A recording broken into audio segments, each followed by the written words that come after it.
Square life টিভির পক্ষ থেকে অসংখ্য ধন্যবাদ। মোস্তাফিজুর দেশে ফিরে ম্যাচ সেরা পুরস্কার পেলেন। ঘরে ফিরেই ছন্দ ফেরালেন মোস্তাফিজ। তার ৪২তম ম্যাচে এসে প্রথমে যা পেলেন সাকিব আল হাসান নাকি মোস্তাফিজুর রহমান। গতকাল জিম্বাবুয়ের বিপক্ষে সিরিজের চতুর্থ টি-20তে কে ম্যাচ সেরা হয়েছে এই নিয়ে একটা ধোঁয়াশা তৈরি হয়েছিল ম্যাচ শেষে। ESPN ক্রিকইনফো বলছে ৩৫ রানে ৪ উইকেট নেওয়া সাকিবই ম্যাচ সেরা। অন্যদিকে ক্রিকেটার ওয়েবসাইট ক্রিকবাজ যেখানে জানাচ্ছিল ম্যাচ সেরা মোস্তাফিজুর, যিনি ৩ উইকেটে নিয়েছেন ১৯ রান। পুরস্কার বিতরণী অনুষ্ঠান তখনও শুরু হয়নি। প্রেস বক্স থেকে বের হওয়ার পর এক ধারাভাষ্যকারের কাছে নিশ্চিত হওয়া গেল ১ উইকেট কম নিয়েও ম্যাচ সেরা হয়েছে মোস্তাফিজ। এই ম্যাচ সেরা ব্যাপারটি এত গুরুত্বপূর্ণ পাওয়ার কারণ আছে। ৯২তম ম্যাচে এসে এই প্রথম আন্তর্জাতিক টি-20তে মোস্তাফিজের হাতে ম্যাচ সেরা পুরস্কার। ২০ ওভারে খেলায় বাংলাদেশের বহু ম্যাচ জয়ের নায়ক মোস্তাফিজুর ম্যাচ সেরা পুরস্কার জিততে এতদিন লেগে যাওয়াটা একটু বিস্ময়ী জায়গায়, বিশেষ করে ক্রিকেটের অন্য দুই সংস্করণে যেখানে ম্যাচ সেরা পুরস্কার জিততে এক ম্যাচও অপেক্ষা করতে হয়নি। ওয়ানডে ও টেস্ট দুটিতেই নিজের অভিষেক ম্যাচে সেরা খেলোয়াড়ের পুরস্কার জিতেছেন, যে কীর্তিতে তিনিই প্রথম। গত পরশু রাতে জিম্বাবুয়ের ব্যাটসম্যানদের কাটারের রহস্যজলে ফেলে সেই স্মৃতি ফিরিয়ে আনলেন মোস্তাফিজ।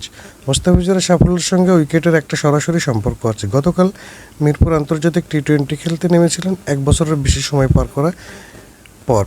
সর্বশেষ খেলেছেন গত বছরের মার্চে ইংল্যান্ডের বিপক্ষে। এরপর ঘরের মাঠে ৩টি দ্বিপাক্ষিক সিরিজের সবকটি ম্যাচ ছিল সিলেট ও চট্টগ্রামে। চলমান জিম্বাবুয়ে সিরিজের প্রথম ৩ ম্যাচে হয়েছে চট্টগ্রামে। IPLের কারণে অবশ্যই ৩টি ম্যাচ ছিলেন না মোস্তাফিজ। চট্টগ্রাম ও সিলেটের ঘাসে মোড়ানো উইকেট ও মোস্তাফিজের বোলিংয়ের জন্য আদর্শ ছিল না। বোলিং বিশ্লেষণেও তা স্পষ্ট। গত ১ বছরে ঢাকার বাইরে খেলা ৭টি টি-20 ম্যাচে মোস্তাফিজের উইকেট মাত্র ৫টি।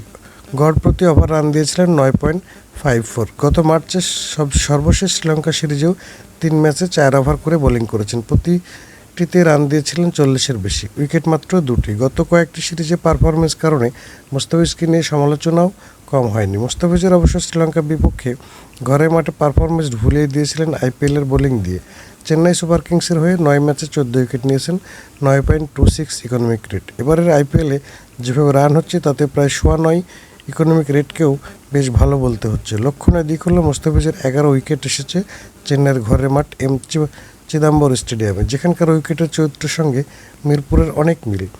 দুই মাঠের উইকেটটাই মন্থর। গত পরশু মিরপুরেও সেই মন্থর উইকেটের সুবিধা পেয়েছে মোস্তাফিজ। লম্বা সময় পর প্রিয় মাঠে ফিরে বাংলাদেশকে জেতালেন। চেনা কন্ডিশনে মোস্তাফিজুর কতটা ভয়ঙ্কর হয়ে উঠতে পারেন সেটা তিনি নিজে দেখিয়ে দিলেন। কাটারগুলো উইকেটে গ্রিপ করেছে। লেগ স্টাম্পের বাইরে কিছু বল এতটাই টার্ন করছে যে ব্যাটসম্যানকে কাট শট খেলতে হচ্ছে। জিম্বাবুয়ের অলরাউন্ডার লোক জুঙ্গিয়েকে ব্যাকওয়ার্ড পয়েন্টে ফিল্ডারের তালুবন্দি করেন এবং একই কৌশলে আরেক অলরাউন্ডার ফারাজ আকরামও একই জায়গায় ক্যাচ তুলে দিয়েছিলেন। সেরা ছন্দে থাকা মোস্তাফিজের বোলিং তো এমনই। ম্যাচ সেরা পুরস্কার হাতে নিয়ে মোস্তাফিজ নিজে বলেন, আমার পারফরমেন্সের জন্য যদি দল জেতে তাহলে সবসময় ভালো লাগে। দেশের হয়ে খেলাটা ভাগ্যের ব্যাপার। আমি সবসময় চেষ্টা করি দেশের হয়ে খেললে সেটা সেরাটাই দিতে। কাল মিরপুরের সিরিজের পঞ্চম ও শেষ ম্যাচ, হয়তো সেই সাহায্য পাবেন মোস্তাফিজ। জিম্বাবুয়ের ব্যাটসম্যানদের আবারও মোস্তাফিজ ধাঁধাই হাবুডু খাওয়ায় তাই প্রবল সম্ভাবনা। প্রিয় শ্রোতা, মোস্তাফিজ সম্বন্ধে আপডেট থাকতে অবশ্যই আপনারা স্কয়ার লাইভ টিভির সাথে থেকে এবং চ্যানেলটি যেহেতু নতুন সেহেতু সবার কাছে অনুরোধ আপনারা অবশ্যই বেশি বেশি সাবস্ক্রাইব করুন। ধন্যবাদ।